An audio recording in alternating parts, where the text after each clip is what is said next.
It is now clear that Mr Skripal and his daughter were poisoned with a military-grade nerve agent of a type developed by Russia. The government has concluded that it is highly likely that Russia was responsible. For the first time since the attack on a former Russian spy, Sergei Skripal, and his daughter on UK soil, British Prime Minister Theresa May is pointing the finger at Moscow.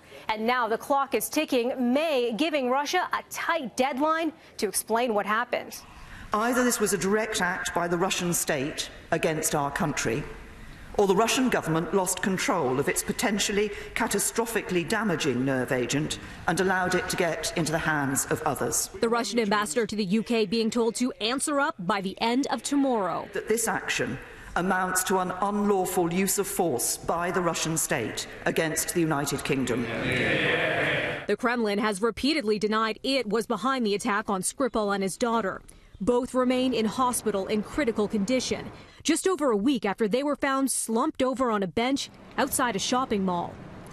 Yesterday, health officials advised anyone who visited a Salisbury restaurant and pub where traces of the nerve agent were found to wash their clothing and to wipe down items like cell phones. Some people are concerned that prolonged long-term exposure to these substances may, over weeks and particularly months, give rise to health problems. But some locals are raising concerns over how long it took for health warnings to be issued.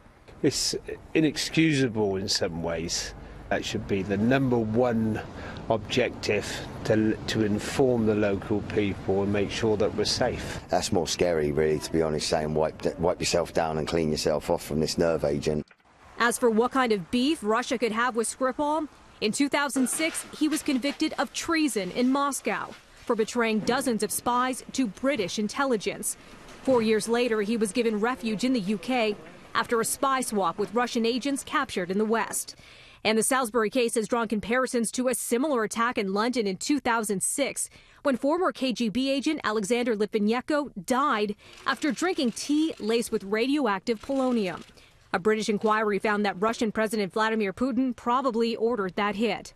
So, how will the UK respond? After the attack on Litvinenko, May says the British government did a number of things. They expelled Russian diplomats, suspended security cooperation with Moscow, and more.